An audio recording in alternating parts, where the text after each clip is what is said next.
We are gentle, I say again for the adults, hoping nobody has noticed Gilda's dirty foot. I beat being a teen mom by just a couple years. Not that I look especially young anymore. I've always had to work hard to seem convincing. The playground tug is such a bitch. It's too hot today, too crowded. Even the qualified caregivers seem on edge. Out here, we're all stars in the theater of parenthood. Each playground misstep requires a verbal assessment, correction, and redirection given to your child in patient, loving tones. One-liners delivered by parents for parents. The kids don't hear a thing.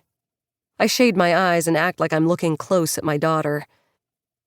The art girl gently explained light and dark to me.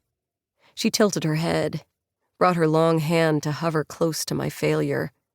She said, "Can I?" And in my notebook, she flipped to the first blank page, pinched a nub of charcoal. She made her case with a sketch of those famous about-to-kiss vase people, and I let my heart go wild with the thought that something might happen between us. "See, Mama?" Gilda and her captive mount their rabbits and rock on them. The sister copies Gilda, one hand up to twirl a slow, invisible lasso. "See us?" Lord, Gilda, yes. I remind myself that all this neediness is just a phase, and a flattering one, too.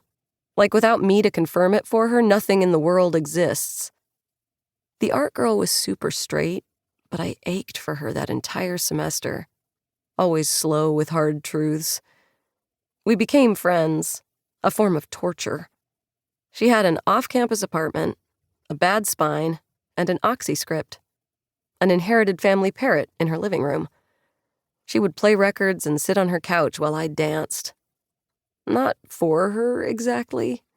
But if you walked into the art girl's place at the right moment, you might have gotten the wrong idea. "Are you seeing this, Mama?" Gilda yells. She and the sisters stand up on their rabbits, prepare to make the short leap to AstroTurf. The art girl's bird watched me dance, too, jerked its slick head, cranked open and shut the pupils of its white eyes. It ate raw hamburger as a treat, and it would rip the shit out of your hair if you danced too close to its perch. You had to be calm, not get hysterical, while the art girl helped extricate you. "They live to be 100, she told me once, grimly, unhooking my braid from beak and claw. "Are you seeing us up in the air?"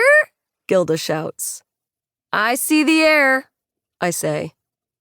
Gilda's too worried about me, too busy making sure I'm riveted, and that's when the sister bounds off, breaks free. "Bye, friend!" Gilda's girl screams. She shoots across the playground and hides behind another dark-haired girl, her real sister maybe. "Mama," Gilda says, and runs to me mournful.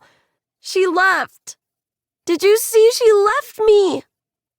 I palm her hot head. "I saw, Gilly. Deep breaths," I say. I take a few of those too, jerk myself from my pining, pigmented past, reassemble here in the heartbreaking now. Poor Gilda. Loss is the lesson life teaches, ready or not. Thank God she's amped on fruit leathers, fully tweaked from corn syrup, and it doesn't take her long to move on. She runs from me full force to the play structure. The art girl's creepy parrot, the way its eyes would dilate and contract. It never said a word, but because it could have, you got the feeling it was planning something vile. I used to have a better brain. Clean and organized. The wires soldered just so. A headline I read this morning, ungodly understatement, "Motherhood not best thing for women's mental health." I have a scrolling list like everybody. Oat milk, milk, butter, make that dentist appointment, pay my sliding scale therapist. That's all fine, but I've got these memory hemorrhages too. Technicolor scenes that barge into my thoughts. "We go down the slide," I yell to Gilda, but she presses on, scrambles up hot metal, ruins the flow for a glum boy waiting at the top. She crawls around him, pushes down the ladder, shoves against the line of pissed-off kids. I say what I have to say, and Gilda does exactly what Gilda wants.